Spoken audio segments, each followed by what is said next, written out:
What's up, my chaotic crew? Bentley Michaels here. Haven't chatted at you in a while, and I hope you are safe, healthy, and being awesome to yourself and to others.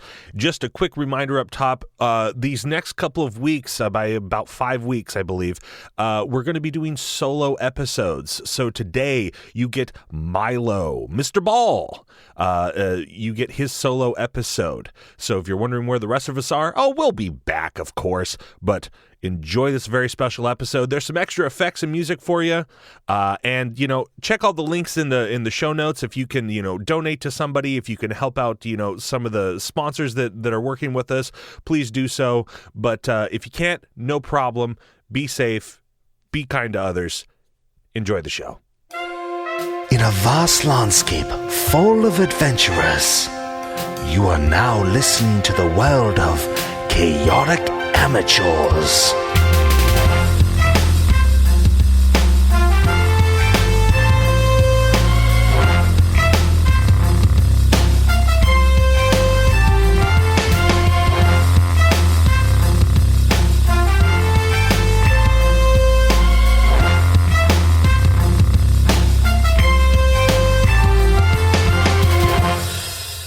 Welcome to Chaotic Amateurs, Internet's #1 D&D 5e play podcast. I'm your host and DM, Alex. With me, I have Milo is Ball. And last we left Mr. Ball and the rest of the group, they had been fighting against the iron-bound aboleth who had let out a massive psychic scream, incapacitating everyone. And this is the first dream sequence we have. Let the adventure begin. So let me just start by saying you and everyone else is going to be having a dream. This is a dream of someone who used to be part of this house. Everyone's is a little bit different, and yeah, it's just a bit of a dream. So go through it as you would like. I will steer you back towards whatever direction I'm trying to go, but you are Ball. You are having a dream, and it seems like it's someone else's. And since you are Ball, you take any information from this, just like everyone else will, back with you. So it's not like you're just seeing into the past. You get a gain knowledge here. Yeah, sounds good. So the last thing you remember is getting ready to fight the ironbound aboleth at the bottom of the Chateau de Magnus. And something happening, something violent happening. But memory is very far away now. It's in the back of your mind. Like, it's true, it's there, but it's just not a priority anymore. Instead, you are packing up a ship, making sure all the things are secured along this small little ship that you have. You and Bairn Magnus have been taking it through the Underdark and have come to outpost of sorts, a place called the Iron Hold, and you've docked your ship beneath this giant metal cage, which inside houses a city. Your ship is an airship, and that seems normal. That's how you guys got here. Baron is like the same kind of airships that I've seen in Stalingrad and stuff. You kind of take a look to look at it. Give me a history check.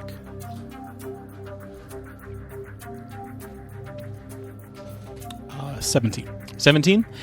It's not like you would be used to. It's not an aura-powered ship at all. Taking a look, you were able to discern that some sort of elemental magic that powers this. You know of those things, but they're not things that are built from Holbrook. It's a small ship, quick and secure, and you've just finished securing it. You are along one of these kind of spires that hang down from this giant metal cage, and there's a staircase that leads up to the top. And Bairn kind of looks to you and says, Oh, we are here, and I am just so excited. My, I forget who you are again. My bodyguard. You've been here before? Have I? Do I recognize it? I don't think Ball has ever been to Yeah, it Miracle. doesn't sound familiar. If it doesn't have like the same kind of airships and stuff, no. Oh, well, you're in for a treat. Don't worry about your weapons. Bring them if you'd like, but... excuse me. You won't need them. And he kind of, like, opens his eyes a couple of times because he's just waking up. Like, you drove him here. You're remembering. Like, you piloted it, and he was just kind of passed out the whole way. And Baron is an extravagantly dressed young man. Has some interesting dark kind of tattoos, slicked back black hair, and is just relatively jovial about life's existence. So is this one of the sons of the family, the Magnus family? Okay. Yeah, this is the middleest son. The middleest child, the youngest son. Gotcha. And I had a different name, I think. I think I had Burn written down. Do you think that could be Baron? It's yeah. Okay. There's a little accent in the middle of it. Okay, gotcha. Yeah. And I have him listed as the Wild Child. What are some of the details that I may refresh myself with about him that you read? Yeah. Give me a history check from the books and stuff you read about the family. 21.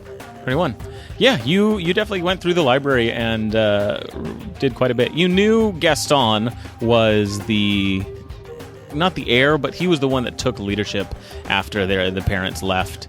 Good son. He was the good son. He was there to make sure everything went well.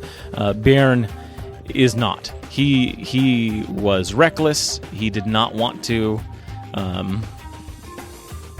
He didn't value the teachings that the family had, and so because of that, his skills as a hunter were minimal. He could go to a town and you see some report. You remember some reports of him taking down a werewolf or a vampire, but they were easy. He already probably knew some information about them and went to the town for the glory of taking them down and the free drinks that would then accompany that. So that's what I would say you would remember. Beyond that, the same kind of thing. Some years back, just a lack of knowledge about all of them. The last thing you probably remember reading was that he got into some trouble and left. Okay, cool. And at this point, he's just kind of like making his way up the spiral staircase towards the city. Is there anyone else here with me? There's some dock hands. There's just some people that are guarding their own ships, and you do notice there's a few other ships here. Most of them are a little bigger than yours, but guarded down here. They seem to have weapons at the ready and keeping an eye out for anyone looking to steal stuff from them. Okay, I'll go ahead and keep my shield, and just have my fist at my side. Cool. Baron, I'm on my way. Could you remind me why exactly we're here? And you've kind of already caught up with him. You're just walking with him now up the stairs. He's like, oh, yes, of course. I brought you along because I need some protection in case we get into trouble. I'm here for, well, I can't tell you the details, but I need a little bit of spending money, and I know a man here that owes me some. All right. So we go in, I chat him up, I get the coin I require, we spend a little bit of it, there's some bars here that we can gamble in, and yeah. Are you expecting any trouble from this person you're trying to get money from? Shouldn't be, he's the one that owes me the money. All right, and then what's his name? Joron.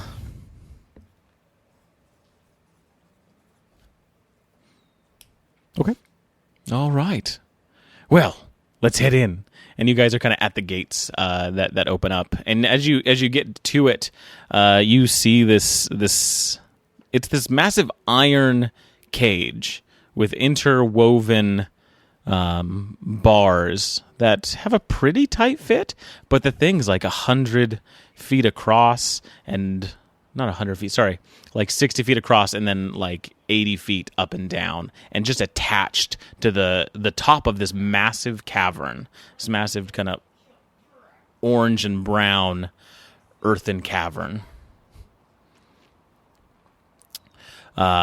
With these chains kind of from the sides onto each corner.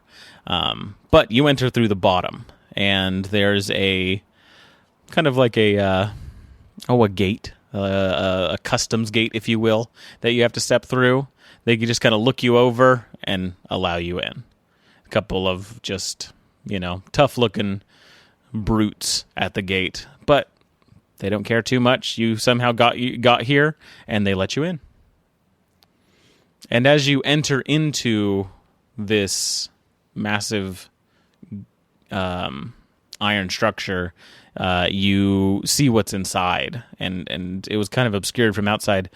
You are on the very first floor of this, and you enter into a massive kind of there's this circular center to it that's this open pit. Beneath that is this oculus that is just now opening. And what you see is this ship is being brought in through pulleys and stuff from outside. And they're bringing it in to do some sort of repairs on it. This is the ship works, the airship works. Okay, so like a dock, but yeah. It's like shaped like a big eye with like a... Yeah, it's kind of you see the iron cage was broken on the bottom, and they've built a structure to open and close so that they can let things come in and out. Bigger things. You all get through like one of the slats through. They've built the customs kind of area right between there. And what you see is just a flurry of people working on airships. There's all kinds of different people here.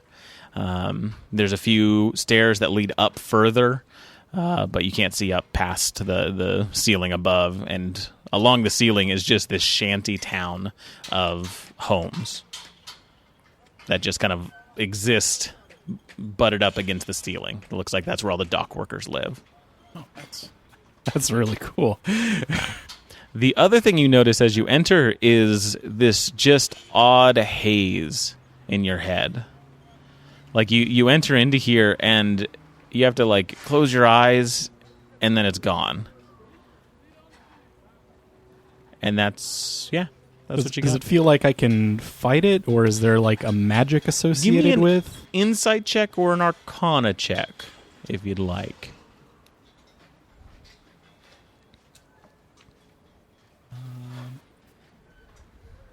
19. 19? And that's a... Arcana. There's definitely some sort of magical effect around your mind. And you kind of poke and prod a little bit. You kind of trying to figure out what's going on. Like, you don't think you're charmed. You don't think anyone's commanding you. And you kind of run through a series of emotions. And when you get to kind of anger, like your head kind of hurts. And you just think about that a little more. And you think of just kind of like a violence. And that really hurts. That your head's kind of buzzing from that. I'd stay away from that. And then you pull back and you're fine.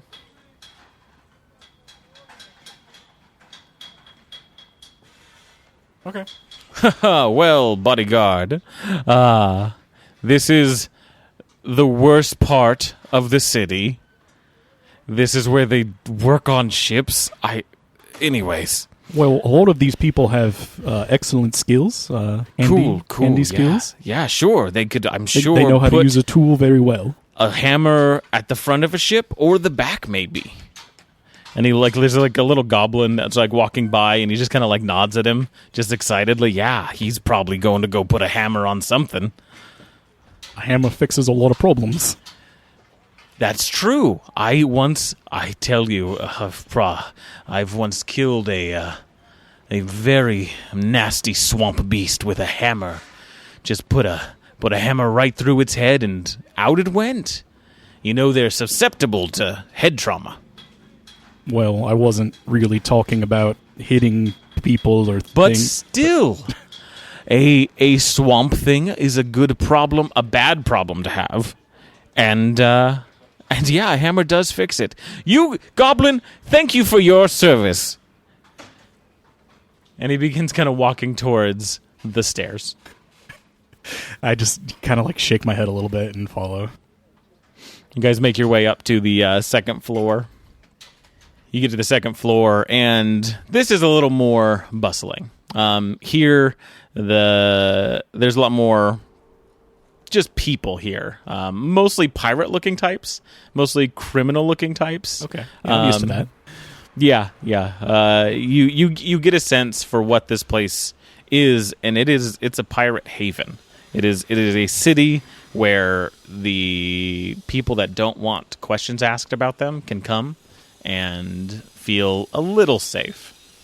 But here you find the place where all the shops are, the inns, the warehouses and places where business is done. You see a blacksmith shop that's kind of open.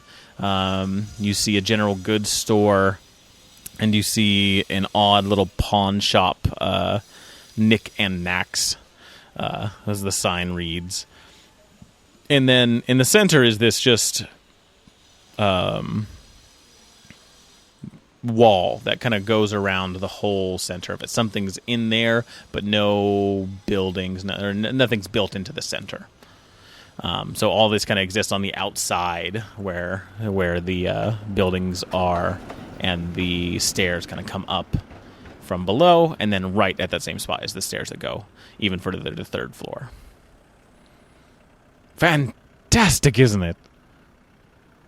I'm just kind of like soaking everything in and trying to recognize anything. I'm aware that I'm not myself, right? Yeah. Yeah. Yeah. And that always kind of like shifts. It's like you're like thinking, it's like, oh, yeah, I'm this guy's bodyguard. And they're like, no, I'm not. Yeah. So I'm really just trying to soak in everything around me. I'm like, this is unusual. This is really interesting. This is something that seems very relevant to the things that are going on with the Magnus family. And are you saying like it is significant, or you're looking for something that's I'm looking for things that are significant. I feel that this is significant.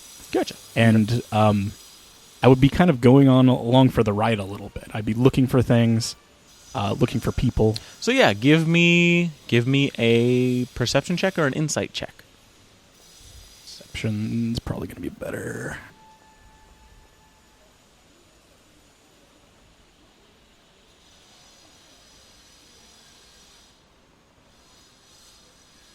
Huh, 7. 7. Yeah, you're kind of like trying to take in a lot of the people and places here, and as you get a lot of like as you're trying to find the details of some of these things, they just kind of wash away as you're doing it.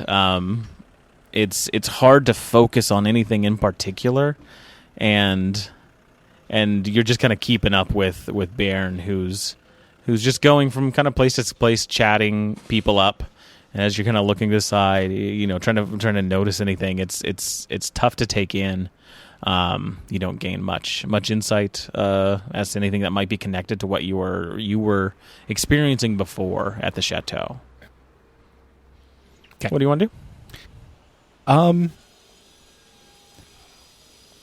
So I am interested in that feeling that I had. Mm-hmm. Like feelings is something that Ball is interested in exploring. The fear or the anger is kind of a little bit scary to him because he's had experiences with that. So how do you want to try and do something about that? So you said I was able to kind of like let those feelings like wash over me and kind of like check them off one by one, right? Yeah, like when you think kind of like angry thoughts or violent thoughts, you start getting a headache. Just like as we walk, I'm going to like slowly open that gate a little bit and just kind of taste it in my mind. And so yeah, when you think those kinds of thoughts, you get a headache, and you're just it's uncomfortable, as you're doing this. Yeah, you Baron's just kind of chatting people up, and you're just kind of, you look at somebody and you're just angry with them, and you just begin to get this kind of headache. Okay, I'm just one of the guys like that he's talking to just kind of looks at you funny. It's like, what do you want? Is your friend? He's like looking at he's like, what do you want? Oh, I'm not entirely sure, but I have this overwhelming urge to hit you. Come on, yeah, that's great. That's great. Do it. Right in the face. Right in the face. Give me a wisdom saving throw. That's going to be 10. 10. That's a failure. You go to try and perform this violent action, and as you do, you just can't. You don't have the willpower to do it, and you suffer minimum 3, the lowest you can do, 3 psychic damage. Yeah, I just kind of like retch backwards. And the guy you were going to hit, it's like, kind of like jabs Baron in the side. He's like, who's this guy? And they never been here, buddy. You can't do that here. You can't be hitting nobody. I just kind of like hold my head and I go, well, that was an interesting experience. I'm glad that I had this experiment. Oh, he's happy about it. Your buddy's happy that he got hurt. Yeah, okay, here's the deal. No one can get hurt here. You can't hurt nobody. You try and hit somebody, and that happens. Sometimes you can get lucky. And here's the thing. You seem like a strong guy. If you want to make a few coin and do better than you just did, you find one of the brawling taverns, and if you can hit somebody and they can't hit you back, then you make a little coin. Oh, I see. I look at Baron. This would be good information to have before we walked into the town, but okay. I mean, you said you hadn't been here before, and so I was just excited to see you. You just wanted me to test it for myself. I see. Yes. I want to see you try and hit someone.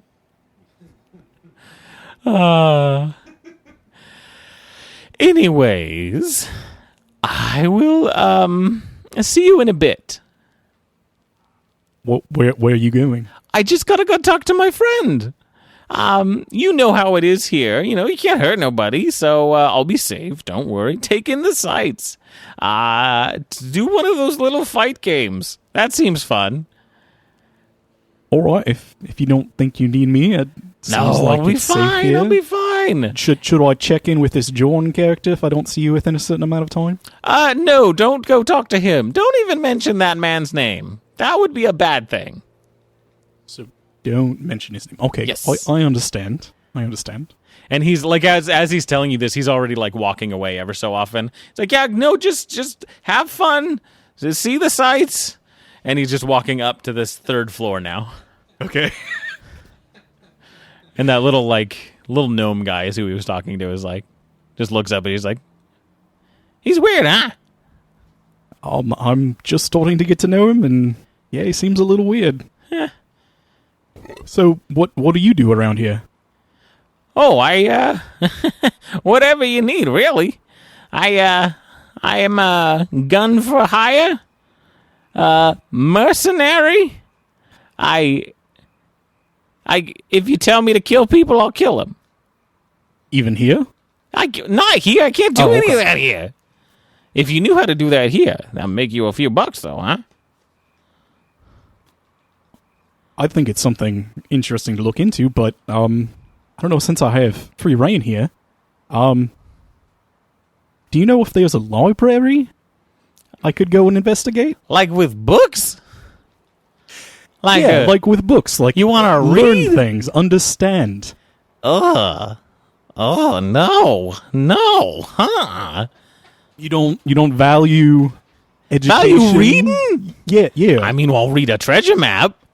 I'll read where I can find some gold. You see, if you read a lot of books, you can Then you have interpret those wasted treasure your maps. time. You can interpret those treasure maps a lot better. Oh, yeah, but you wasted your time. You could have been. Here's the deal. You look at the treasure map and you try and figure out where the treasure is. You get on that train right away, and then you'll get to it quicker than the guy reading books. He's still in the library, probably. Well, I don't think you're not like other gnomes I've known, so maybe. Hey, the gnomish race is a fantastic I'm not trying to say anything I'm about just you. saying, I'm just. not all us short folk like books. Well, yeah, perhaps you're right. Anyway, I'm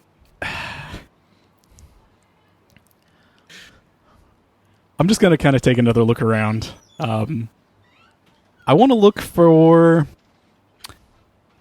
You said he said he's a mercenary, right? Yeah, yep. Okay. In so many words. Yeah. So, you say you're a mercenary for hire, so you go out and you take things or kill people or... Sure, yeah. Deal with monsters? Is that something you deal with on a regular basis? I mean, you try not to. You try and sneak under them. Okay. Around them.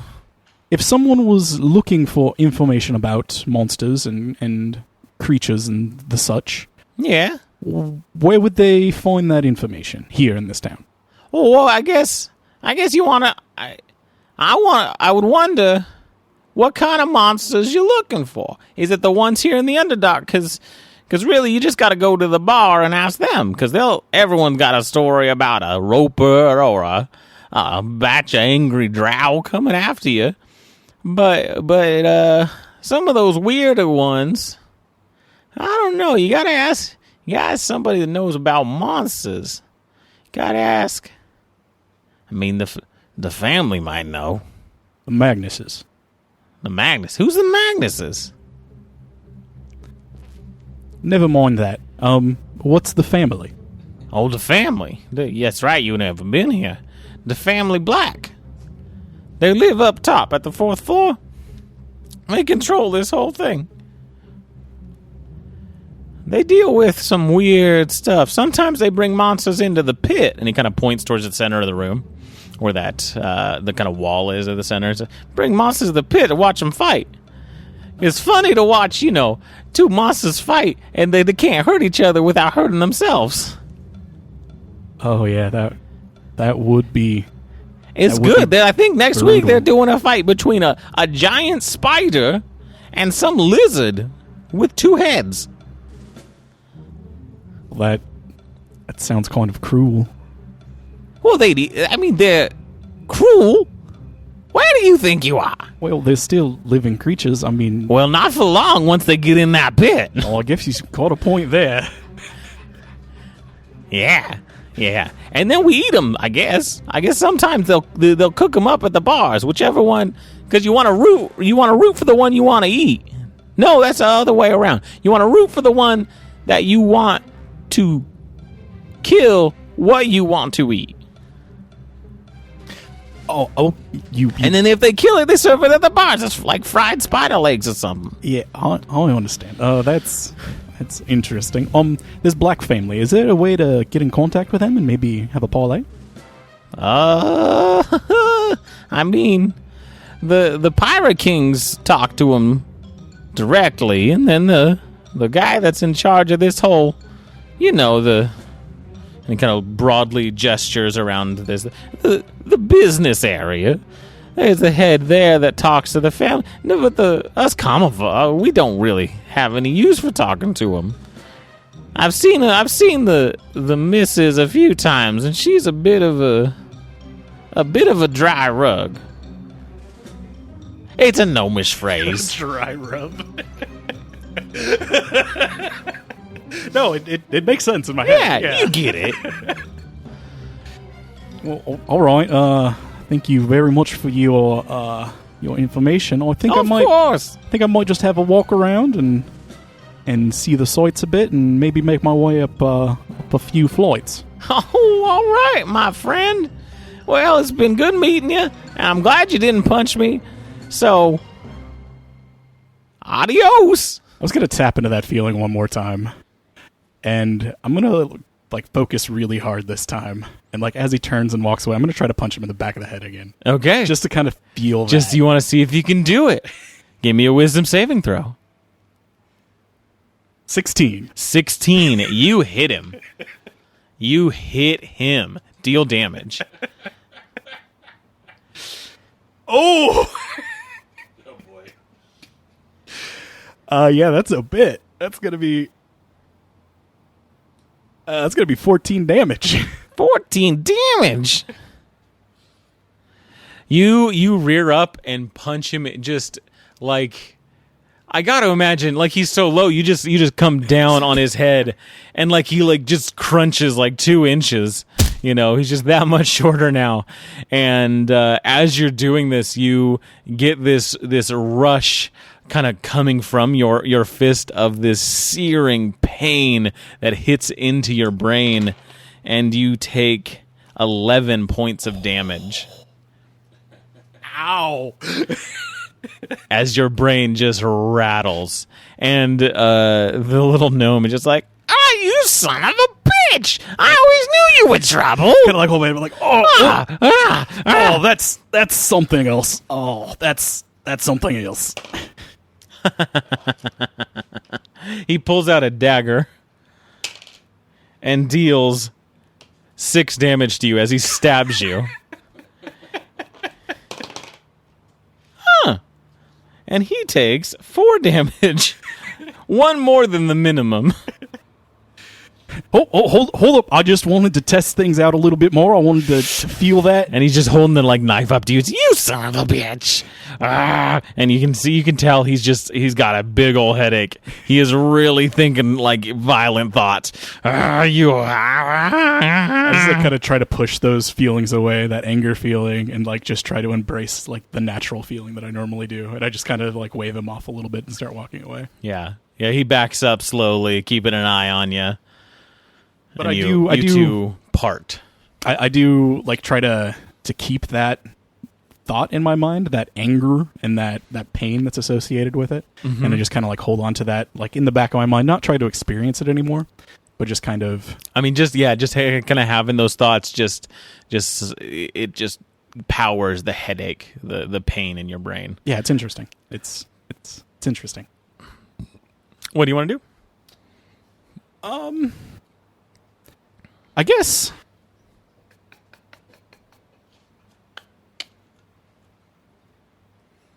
So you said there was like a lot of different kinds of shops and things, right? Yeah, there's like a general goods shop, a specialty item shop, and then a blacksmith as well. Okay. And if you're looking for any other kinds of shops, there may be them if you want to take a look around. Those are the big shops that are there.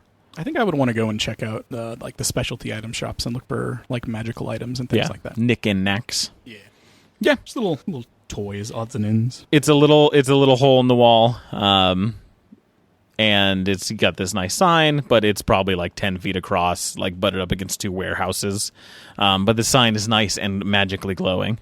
So you enter in, and a bell rings out of nowhere, and you see this dresser kind of 10 feet in front of you that stands up, and these 2 kobolds have made it their counter.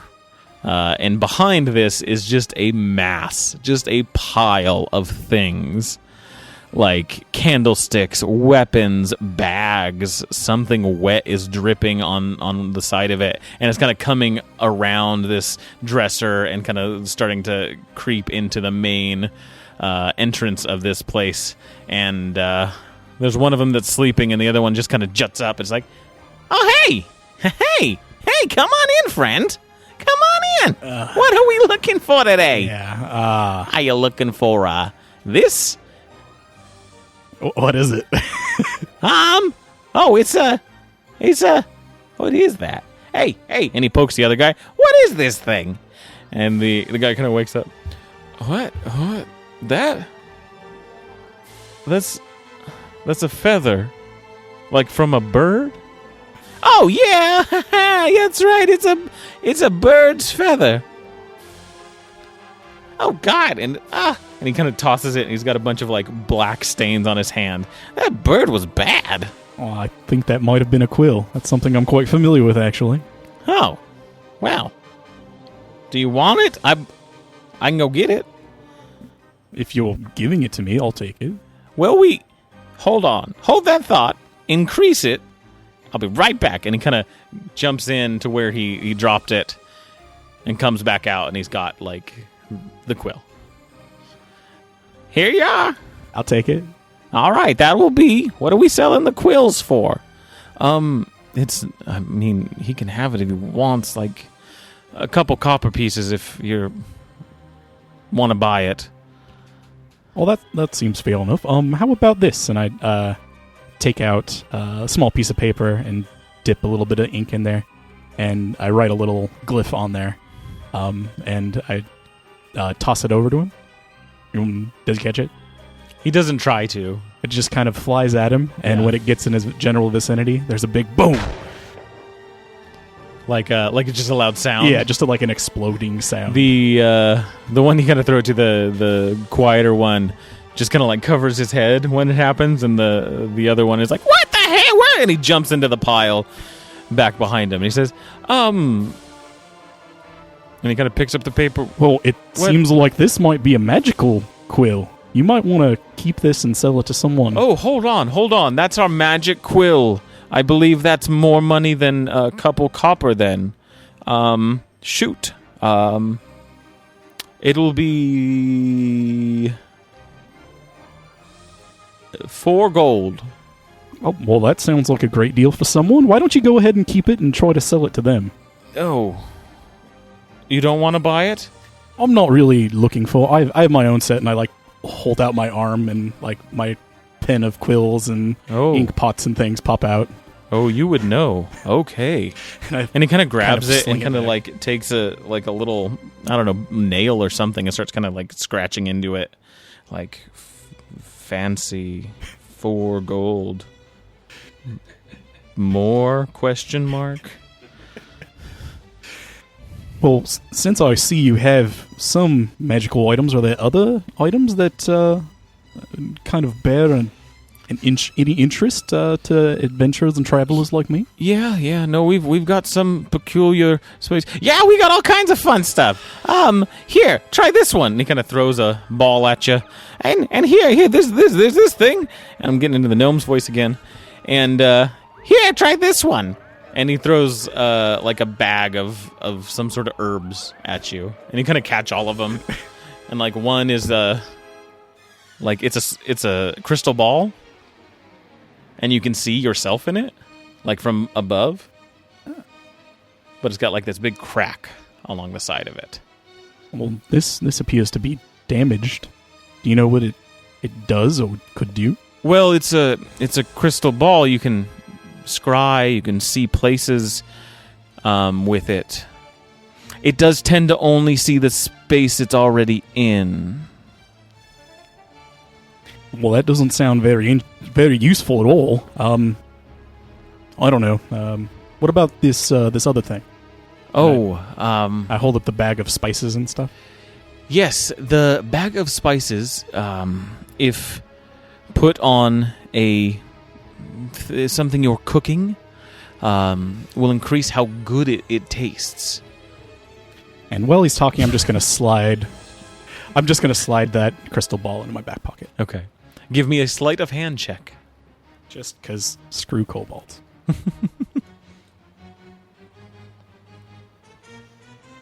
7. 7. They don't notice.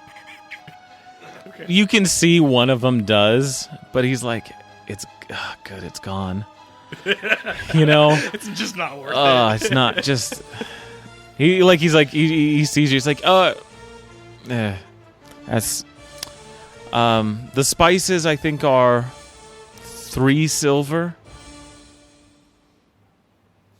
Well, that seems like a fair price. I'm a little more interested in things that revolve around monsters and creatures and summoning. Maybe creatures. Portals. Portals, oh yeah, that would be... Huh. Hey, Nick, do we have any? Can you just check if we've got like, like that? Remember that guy that came by a while ago, with the weird robes, this like stuff he would like. And he's like, oh yeah, that's okay, cool. And he jumps into the pile. Yeah. And he starts like kind of going back and forth. Things like ever so often hear, oh yeah. So that one sucks. There is someone that's interested in these same kinds of goods. Yeah, we get some people from all over in, really. You can find some weird stuff on old abandoned ships here in the Underdark. Yeah, so we tend to get all the stuff that's not worth a lot, but is interesting at least. Kind of the junk collectors of the city, I understand. You people tend to junk to some, around. but It makes sense. Not junk to others. And that narrow slice in between those things, that's where me and Nick make our money. This other man, though, is he in the city? Is he someone I could find easily? Oh, he only comes in ever so often. We haven't seen him for a while, probably a few months. Does he live on one of the other levels? Do you have a name? Oh, no, he's from outside the cage. The cage? You call this the cage? The Iron Hold. The city. I understand. Yeah. Have you all ever considered leaving the cage? There's a whole world out there. Oh, sure. It's real big, though. Well, that's what's interesting about it. If you get outside the city, it's a massive cavern. If you travel the caverns, there's bigger caverns. And I heard, correct me if I'm wrong, but you can go up so far that there's no caverns at all, and it just opens up. Yes, it's open space. It's really quite beautiful. And he's like gagging. He just feels sick at that thought of like nothing above him. There's just no getting through to you people. I don't even know why I bother. Jeez Louise. And Nick pops up and sets 4 things on the counter. And Milo, I want you to tell me what he has found. Oh. Like what kinds of things I want? Yeah, just odd little knickknacks that might be in a shop. Odd things that you're looking for. I'd love like something that could capture something and like hold it in place. What is something that could capture something and hold it in place? I'm kind of imagining manacles. No, I want it to be like a Ghostbusters kind of thing where you throw it out and it like exerts like a light and like grabs something. Okay. So like what is it's not I like a box. literally have no money or anything like that, just so you know. So I can't buy any of these things. It's a dream. Okay. But what I'm asking is what are the items that he has brought out? I'm not asking you to equip yourself with the best Ghostbusters equipment. Like what did this weird little kobold come and bring to you? That's like a small music box. Music box, okay. There's it kind of looks like a mechanical pencil. Okay.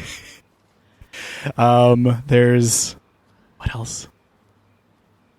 What kind of looks like a really bright turquoise tooth. Cool. Okay.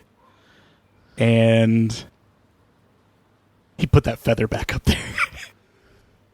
Put the feather. The same feather. The feather. Okay. He brought the yeah. He found the feather again and put it back up.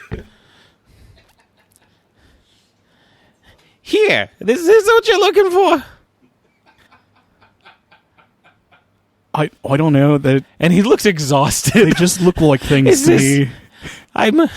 This is like that guy would like. He would like these things. I know he requested this quill feather. He wanted this before, but I said no. Do I recognize it as the same cool feather? It's the same one. Okay. Yeah. He was like, God.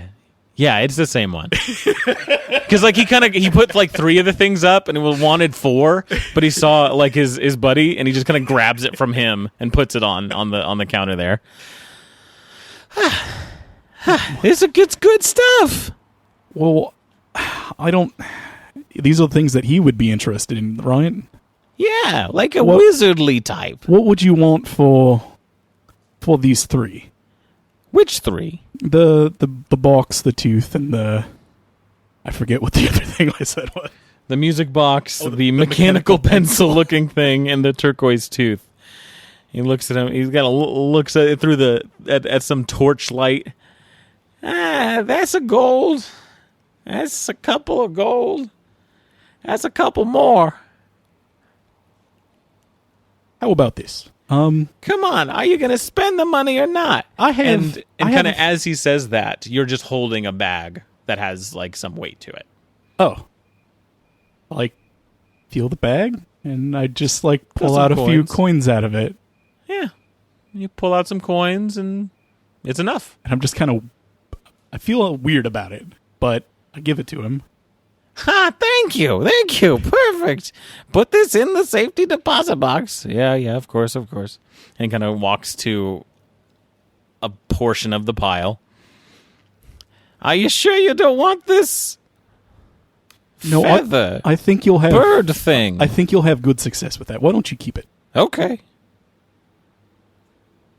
It writes. You know what you could do with this? Do you? What exactly are you thinking? Like you could, like if you went to like a store or something. Not this one. If you went there and you made these marks just right, I think it could look like a dick. And you can see him kind of practicing on the dresser. I just turn around and start walking out. No, that's not right. And you're outside. All right, I pack those things into my pack, and not really expecting them to even still be there at any point, but yeah, just curiosity maybe. Yeah, it's a bit odd. Yeah, I'll go to the pit. Go to the pit? So yeah, there's the wall that's centralized in the center here, but there's no entrances to it. You kind of ask around and you realize that the entrances are on the third floor. Okay. Do I see a way to get upstairs? Yeah, there's a couple of stairs on either side, and you begin making your way to the third floor. Okay.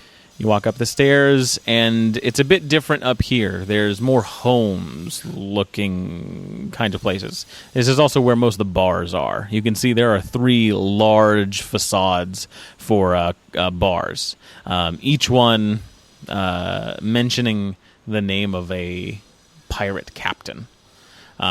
There's the Black Scale bar is the kind of biggest one you notice. I have names for others. The Sultan is another. And one just says Clack. That sounds like the more rundown one, right? Yeah, but like it's been there longer. Okay. Like it has been there a lot longer.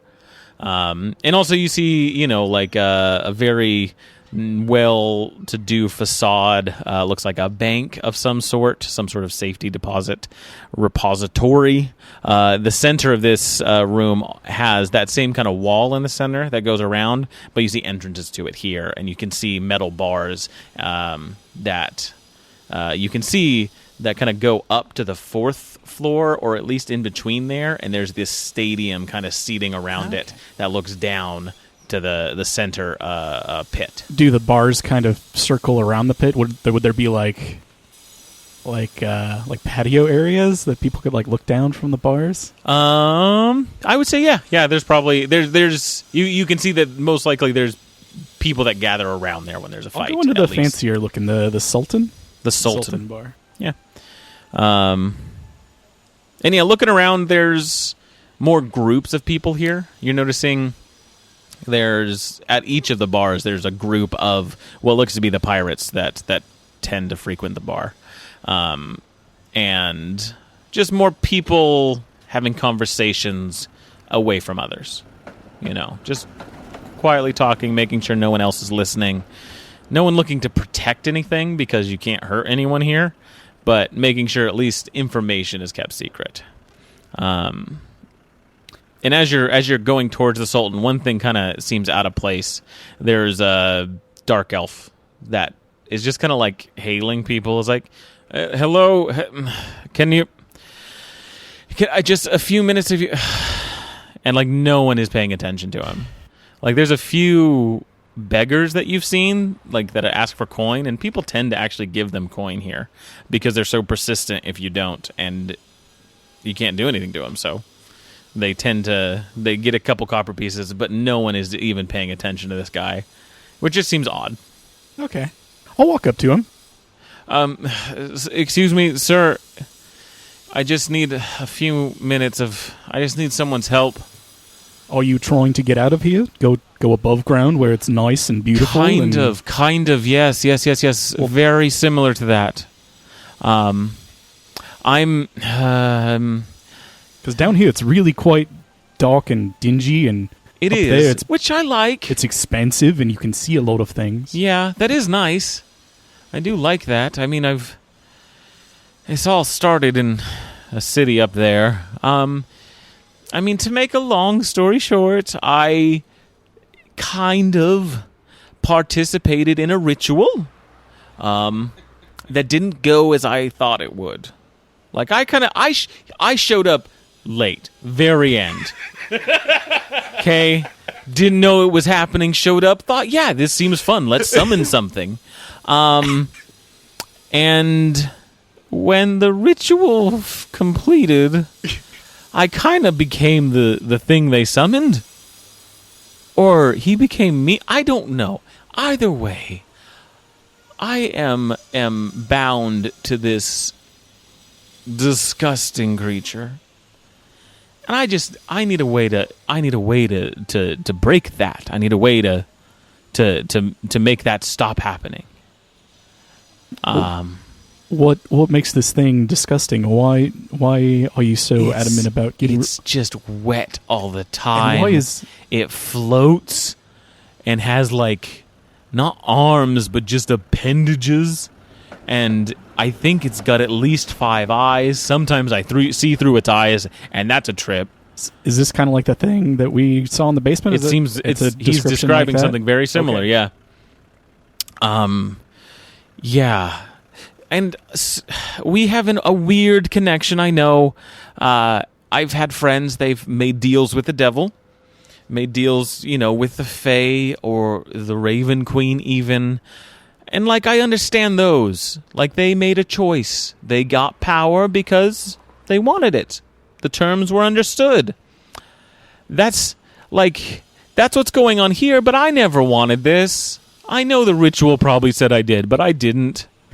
I just wanted to see what was happening, and now I am bound to this thing, and I am inside of it, and I just need a way to break the bond, Does that make any sense? I think I kind of understand what you might be feeling. Nice. Okay. This thing sounds No one familiar. here will even talk to me. Thank you, sir. Yeah, of course. I don't know. We might be on different sides of the world and whatnot, but we can always Sure. find commonalities, I guess. My side of the world is inside an abomination, and everyone else is outside. So I'm just trying to get on your team. Have you heard of anything like? Can you tell me more about these people that were summoning it? What did they look like? What were they saying? They had robes on. Any distinguishing marks? Probably, yeah. Most likely they did. I bet you they had a symbol on those robes. Boy, I tell you, I think I was drinking a little before I got there. Or, some of the drugs up there are very fun. I don't remember a lot. And you're saying no one else here has had a similar experience, and they don't want to talk to you about it? They don't want to talk to me. They don't want to help. It took me a long time to even be able to, project myself here. What do you mean by project yourself? I'm not here? I'm not here. I'm just going to try to said. swipe my hand Oh, it through. goes right through. Okay. Oh, whoa, yeah. See? It's just... No, I'm inside of the thing. my patron. I am it. It is me. This is me, actually, I guess. This is the only true me anyone's seen in a long time. Well, I'm going to attempt to use a spell on you. Are you okay with that? Will it help? It might. Do it. Oh, if you want to come over to the patio area that I actually came in here to check out. Oh, yes, of course. Walk over lead there. on. Just kind of glance down in the pit. It's a pit. It looks like you can see where fights would happen. And you can see up above where people would sit. Okay. But nothing's going on right now. It's pretty quiet. I'm interested in helping. Do you feel attached here? Do you feel like you're not going to go away anytime soon? I could hold this for a little while longer. Yes. Like 10 minutes? Oh yeah. For sure. Like for sure. An hour? Like right. It's close to an hour. Right around an hour. Okay. Yeah. All right. We'll do this first. Okay. Oh, I am excited. Go ahead and pull out my little vase thing and start prodding and prodding inside of it and turning things and stuff and do detect magic. Okay. See if I can figure out what kind of magic is projecting him here, I guess. Gotcha. Or any other things that I can discern from that, I guess. Yep. So If you ritually cast detect magic. Yeah. Is what you're doing.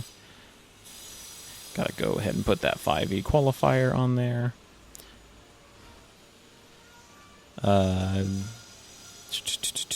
Oh, okay.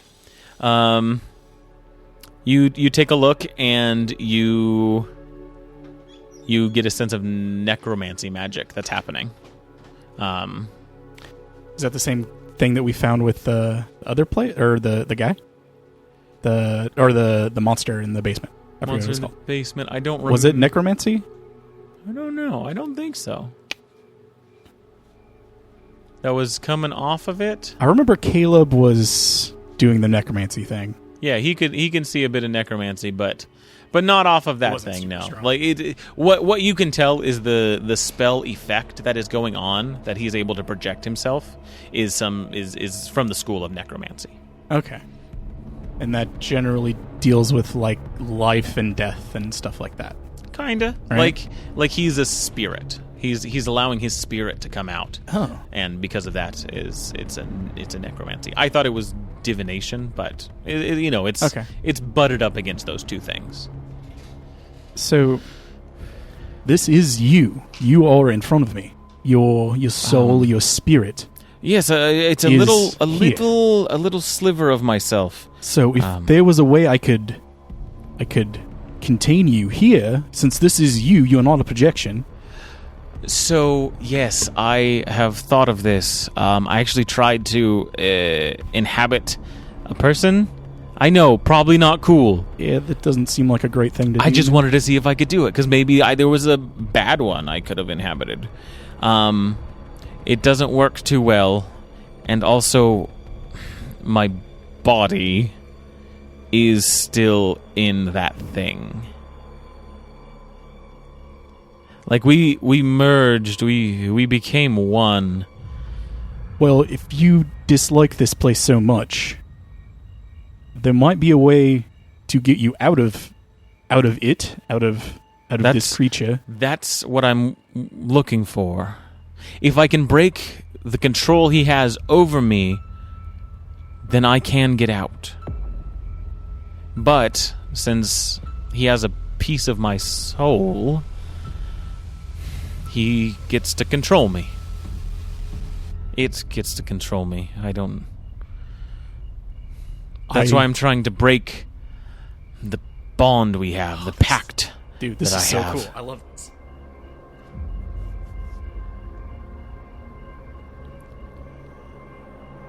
So you made some kind of deal with this. You are here. You're not projecting. You are not physically, but spiritually here.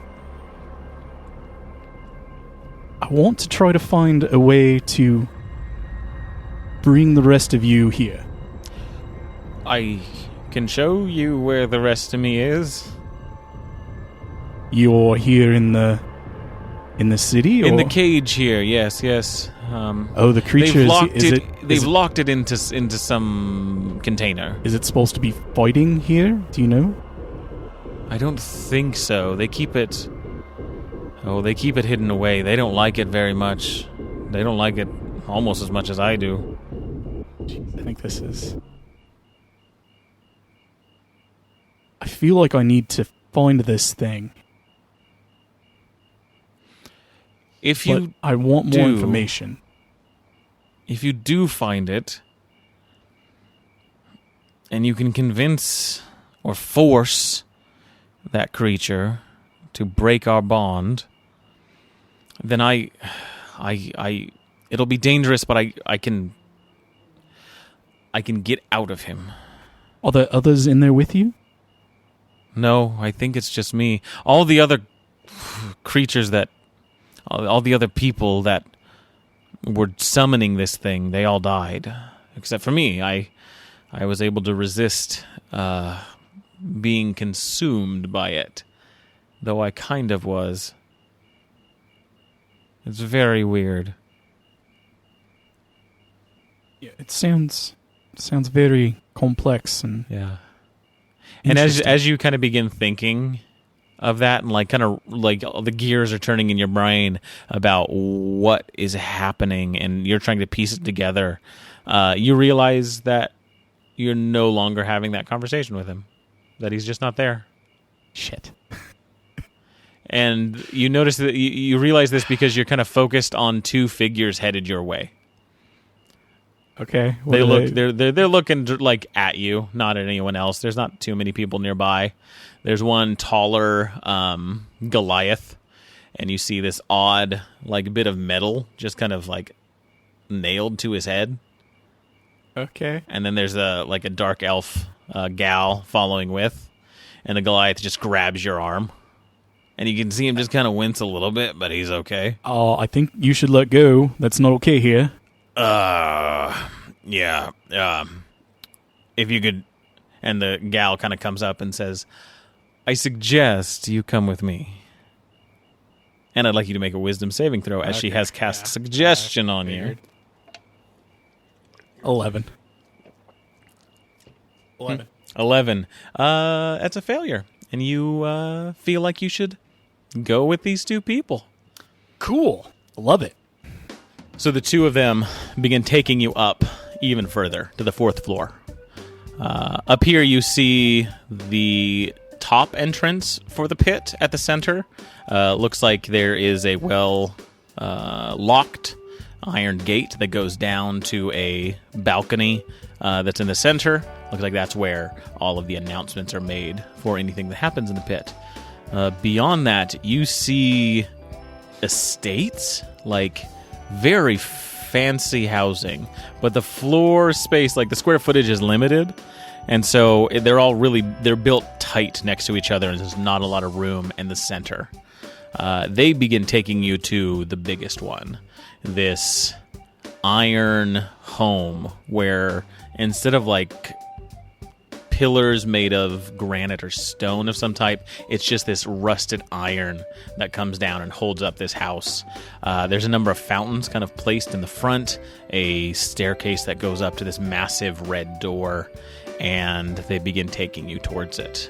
And they open up the door, and inside you see this long, elegant ballroom that is just the first thing that you see when you enter into this house.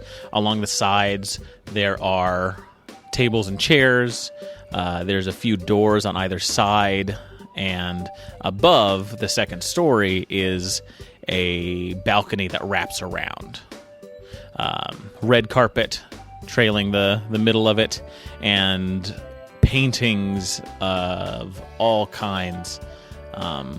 Dark forests, moonlit skies just dot the room.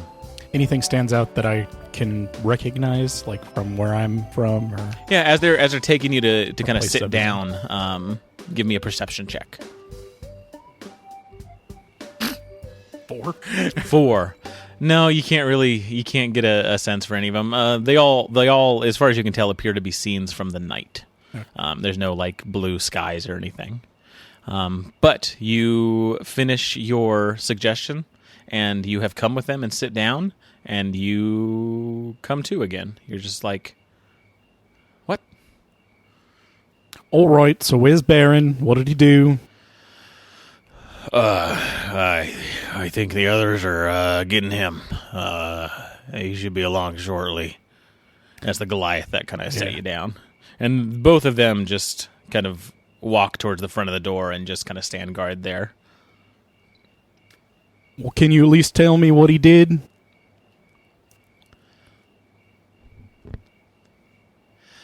And you see from the balcony up top, there's a gal that kind of comes out in this long black dress and is like, your friend, if he was doing some very bad things. Mainly, the problem is he was an asshole.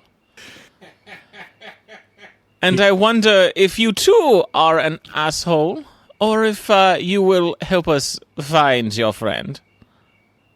Well, I'm the bodyguard of the asshole. So, you should be right next to him, huh? But I don't see him, so you must be a not-so-good bodyguard, huh? He did tell me to not follow him, so I didn't. Oh, yes, I always make sure and tell my bodyguards not to follow me, for I need no protection. Kind of an idiot.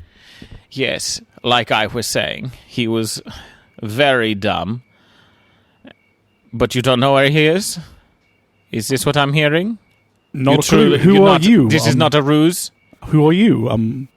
You don't introduce yourself? You've never been here. This is a new one. This is the first for me, yes. I am Mrs. Black. I've heard about you a little bit. I'm sure, a little bit. Yes, I am in control of this whole place. It is mine and my brother's. So, you're just here to protect him, and that's it? Well, I was hired as a bodyguard. I drove him here. He was kind of drunk the whole time, and he was a bit of an asshole, as you said. His story does check out. Yes, he's been with Byrne. I've sent some others to go find him. We'll see if they return. Can I ask why you're looking for him? Well, first off, he's an asshole. Second off, he has done something very bad. Third off, I want to punish him now. I want to punish him. You see, we have a association with his family. A deal we've struck with them. And he has broken the deal. Does it have to do with monsters? Well, would you call vampires monsters? Well, yes. And you see her eyes just narrow and look at you and just fill with rage. Vampires are not monsters, they are royalty. They are the true heirs of the Kunungrik throne and are better than all other races. So that is lesson 1 for you, young bodyguard. So you're a vampire, I take it. Oh, how did you notice? Yes. And you kind of look up and you do see her It's something to do with a pompous attitude, honestly. kind of, sharp teeth, and she hears you say that and is just upset and like takes a second. It's like, no, he's a funny guy. He's a funny guy. And just then the door opens and Bairn is there, being led by 2 other dark, dressed folk of similar appearance as the ones that brought you here. And Baron is just like, perfect. We have made it. You said that we should come here, and you were right. And no, and they kind of grab him once he kind of realizes what's happening. He's like, Mrs. Black. Good to meet you. I'm so sorry. I was going to come here right away. I got distracted. There you are, bodyguard. You were supposed to keep me on track. He was supposed to keep me on track to find... That's not what you said. Sir, that is exactly what I said. And so, what can I do for you, Miss Black? What can we do for you? You know what I can do, but this is my bodyguard. He is very capable as well. What can we do for you? And from the other side of the balcony is another black-dressed male figure, pale in appearance. And he says, "There he is. Yes, I told you we would find Cecil. Yes, we have found him, sister. Bien, you. We know what you've been doing. You know the man you met earlier that was going to give you all your great money?" He's like, "I didn't meet anyone." And he kind of pats a bag that one of the guards takes and dumps out, and all the coins just kind of turn to dust as they fall on the ground. He says, "Yes, that was a ruse. We knew you were coming here to sell secrets. We knew you were coming here to break your deal with the family." And he says, No. I have not broken any deal, especially if that guy was not who he said he was. If he was lying, then that's not against the agreement. I checked. And he's kind of feeling for something on his person.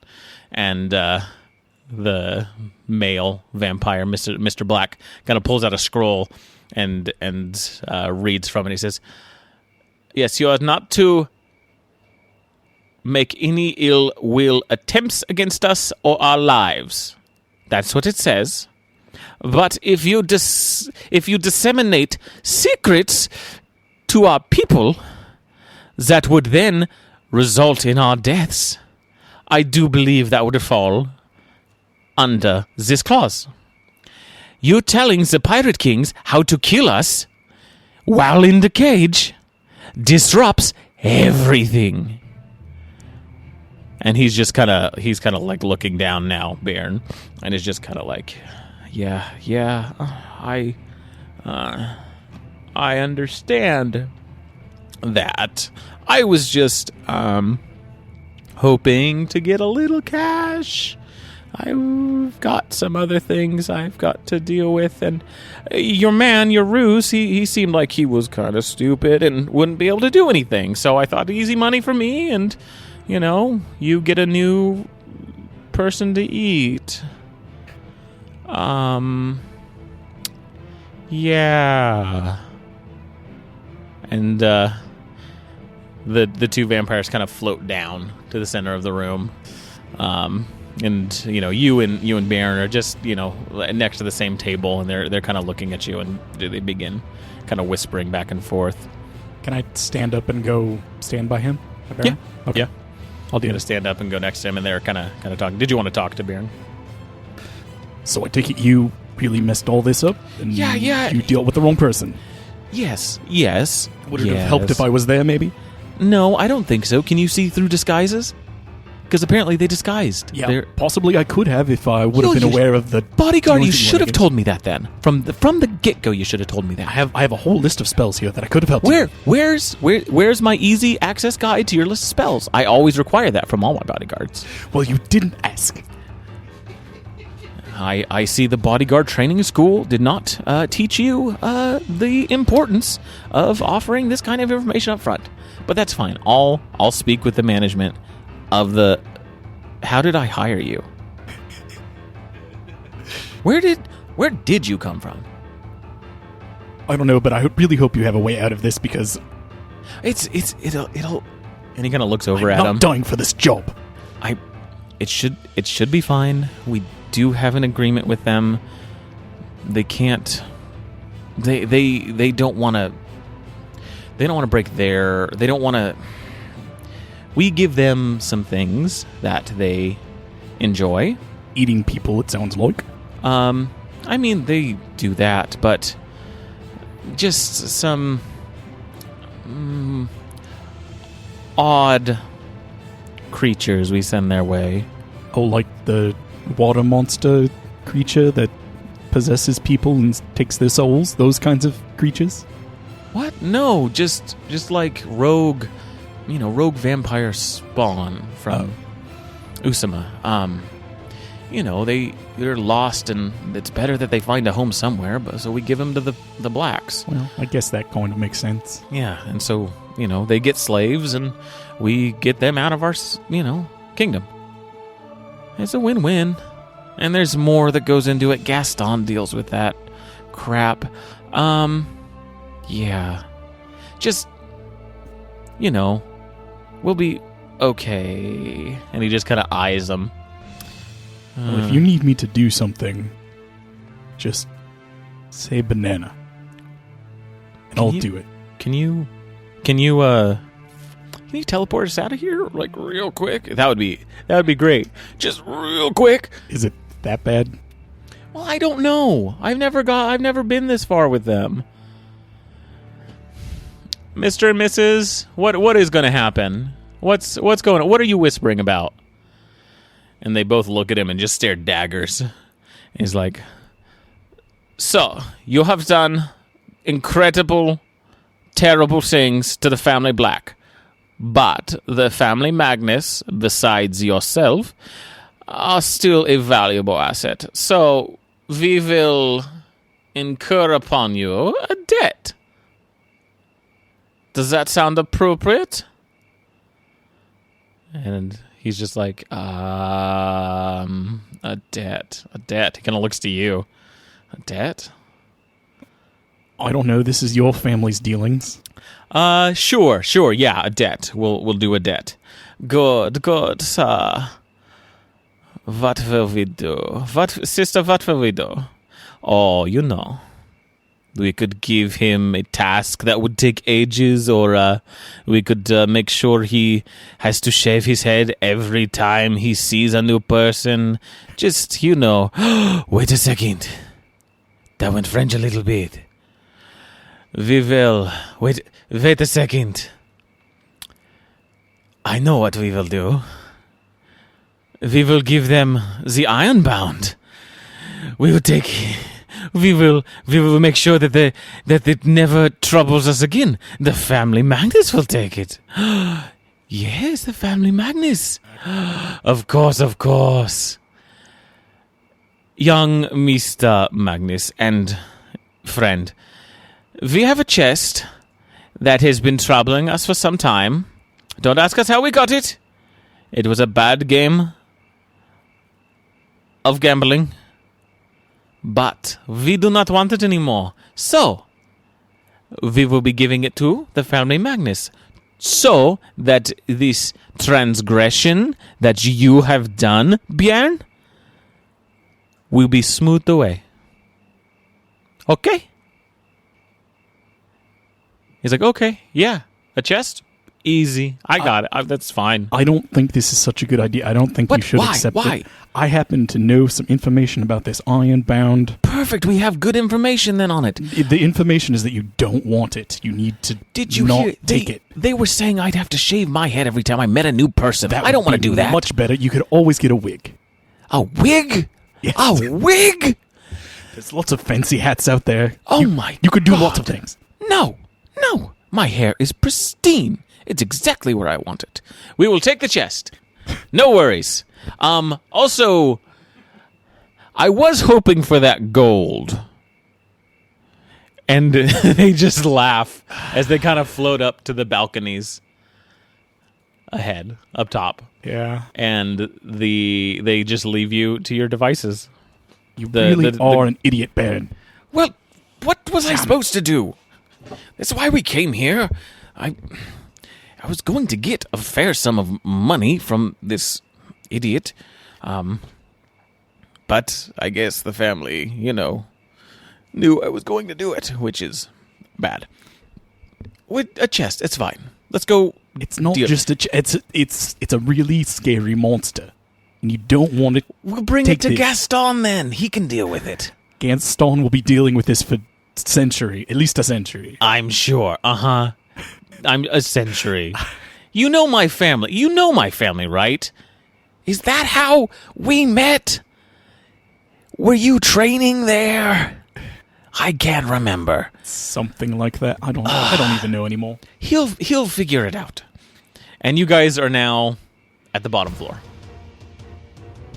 They are kind of raising your ship into the dockworks, and you see a gangplank get put down by some like little goblins, and then you see 4 of these brutish looking characters. There's like a Goliath and 3 ogres. They're all holding big long iron poles attached to rings, attached to a chest in the center of them. Let it go to the front of the ship. Okay. And I'm going to drive off. Drive off? Yeah. You get in and you try to escape. Yeah. Without the chest. You do, yeah. You kind of you dip down and start just cruising off for like one of the holes, one of the tunnels that leaves here. Baron, you have no idea how much trouble I've just saved you. And did you bring him with? Yeah. Gotcha. And so yeah, you kind of cruise through the tunnel, and Baron looks at you and says, "What do you mean? Wait, trouble?" The chest, the iron-bound chest. Yeah. I just saved you so much trouble. Well, how so? I mean, it's just right there, and you look back, and it's on the ship. Like, it's just there. They had loaded it. And you remember, yeah, no, they did load it. That happened. And you're just kind of cruising down one of these tunnels. And it shakes a bit violently as you kind of, like, take a turn. Give me a dexterity saving throw. As you're kind of like piloting, you want to try and like keep control of this thing. 12. 12. Not too bad, but the violent shake of the chest that's like been secured to this little ship takes you off. You kind of skid into the side of the tunnel wall and begin to kind of coast down, and you kind of crash into like a large boulder at the bottom of this little cavern. And Bjorn kind of gets thrown off, but kind of dusts himself off. It's like, well, your piloting skills, that's not why I hired you. It's bodyguard stuff. I should have hired a pilot. So he's down off the ship now? What's that? He's down off the ship now? Yeah. I'm going to take off with him on the ground. Trying to like work the controls, yeah. It just doesn't go. It just doesn't work. Like you can feel it like wanting to, but it just doesn't. Okay. And the chest is like kind of shaking more violently, and he's like, "That's supposed to do that." Why? No. Hey, do we need this ship? What's on this? I kind of sold everything off of it that we did last time, and I think I'm done with the Underdark. I think that's a good idea. Yeah. I don't think we need anything. Does he look normal? He looks confused, right? Yeah, it looks like he's just kind of processing some things. Like, you see him, he's like seeing this chest, and it's kind of worrying him now. You can see there's a bit of worry in his eyes. Good. Okay. Yeah. Okay. Remember the spell, the ritual I taught you? Let's do that, because this has gone out of hand. Get the chest. Let's bring that down here. No, I think we should leave that here. Let's do the ritual and leave the chest. Oh, we got to bring the chest with. No. Yeah. No, I mean, I know the blacks are. I know the family's just. I know they're shitty. But if we don't do what they say, then like they could kill. They could come and kill the family. You know. Gaston can deal with it. I know he can. I know he can deal with it.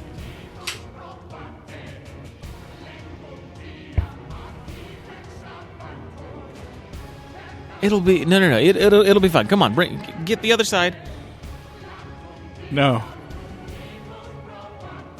We can't. He just kind of pulls it off. He's like beginning to pull it off, and brings it to like a flat area at the bottom of the cavern. Baron, you don't understand what you've just done. You can't take this thing. It's going to ruin your family. My family's ruined already. The treaty's coming up. Maybe in your... what treaty? The treaty between... I swear, Gaston doesn't believe me. It's gonna ruin everything. That's why I'm trying to make new inroads with the families of the dark. You know, just use our knowledge to help those guys, or to kill them. I don't know, whatever pays better, and then we could survive off that. And you see him kind of beginning the ritual, Baron, like beginning to write things down. Baron, you're just really not a good person. And you see the chest shake a little bit, and you see beside you is that dark elf again.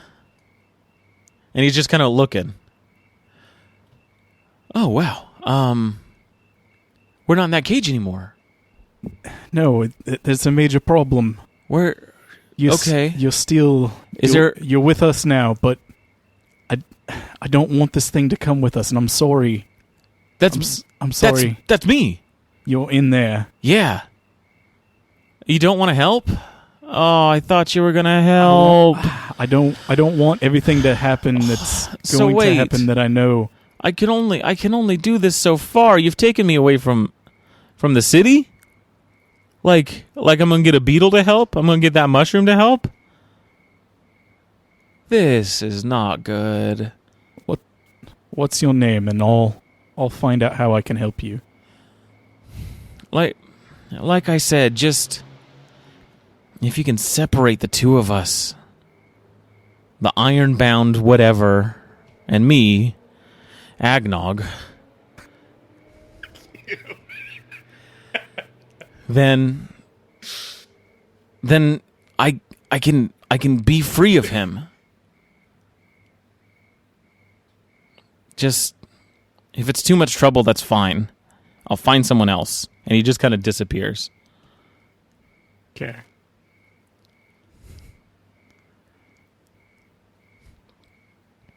All right, Baron. Yeah? You're an idiot, but I guess... Sure. Sometimes I'm smart. I'm glad he understands at least. You've noticed kind of like as he's gotten away from the city and other people, he's kind of, you know... a little different. He's just like, yeah, he knows what's up. Not as brash or debonair or whatever. So, are you helping, or do I gotta do this myself? I'll do it myself. You don't get paid if you don't get paid. Was I paying you? No, you're on the family's. No, what? What is it? Baron, you're a real piece of shit. And I think this is a good place for you to stay.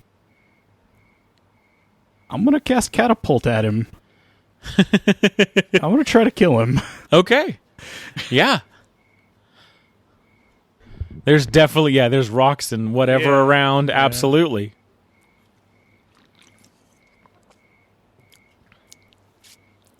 Yeah, pick like 3 big rocks.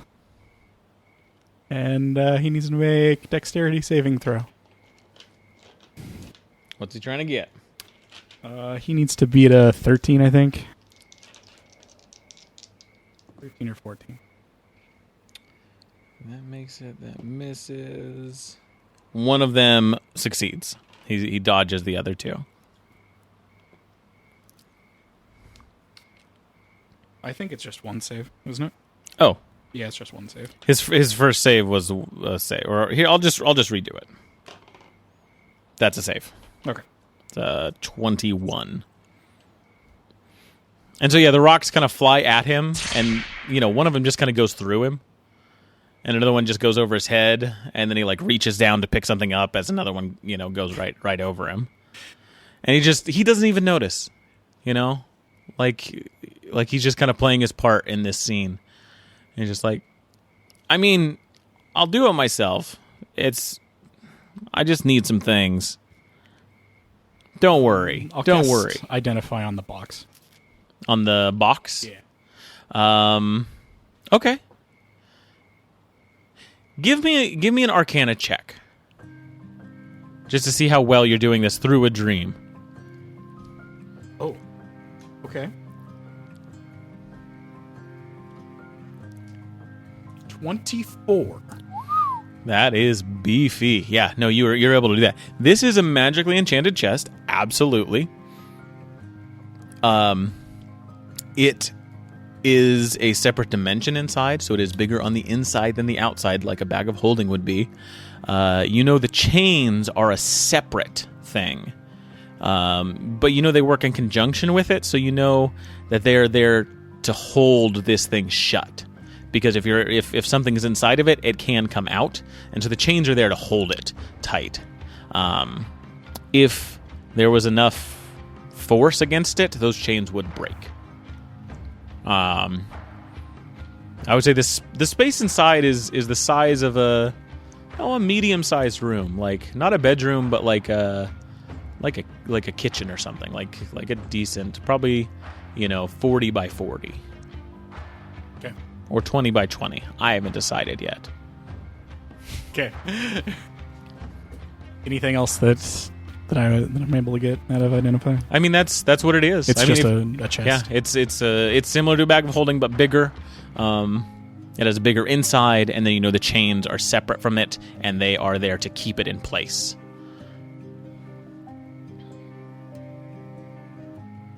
I'll just throw my fairy fly at him and have it cast fairy stuff. Fairy fire? Fairy fire.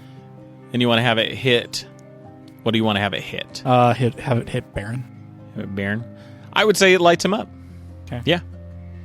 And he is outlined with fairy light and can be easily seen. I'm just gonna run up and punch him. I'm gonna try to just knock him out, take him out of this situation, and leave this box here. Yeah. I would say, you with this dream, you go to punch him and it lands, and you punch him again and it lands, and you go through the motions of taking this guy out, and you're kind of standing over him after a few moments, and you've beat him unconscious. But there he is, finishing up that part of the ritual, and he's not there below you anymore.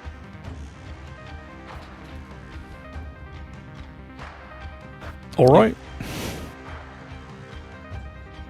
I just watch him complete the ritual. Okay. And so he does. He goes about completing the ritual. Ever so often, he kind of walks around you and grabs something from you. It's like, oh, I need this. And he kind of sets down a little music box. He does some other things. He pulls some odd kind of metal thing from your pocket. There's a little mechanical pencil looking thing. Yeah. And sets it on another side.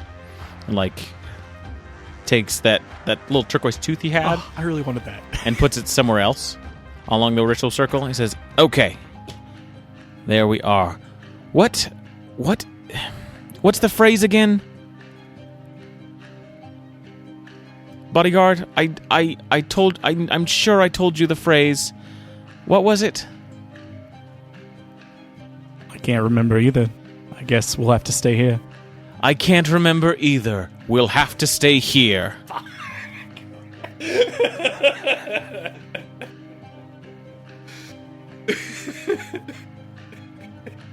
I can't remember either. We'll have to stay here? Or I guess we'll have to stay here. Well, I like that. Stay. That's fantastic. And as he utters the magical words, this kind of design that's underneath you, him, and the box begins to fill with light. And you can't see anything but that light for a moment. And then it all kind of goes away. And you are standing in the arcane lab at the Chateau de Magnus. Yeah. And a chime goes off. Ba-da-da-boo. And you hear a that sounds very similar to Gaston as footsteps begin heading down your direction. And you see Baron kind of slick his hair back and is adjusting his clothes. All right. It's the vampire's fault. It's all the vampire's fault. Okay. And that's where we're going to leave it for tonight's episode. Thank you guys for joining us around our proverbial podcast table. I've been your DM, Alex. With me tonight has been... Milo is Ball. Thank you guys. Grab your swords and keep on adventuring.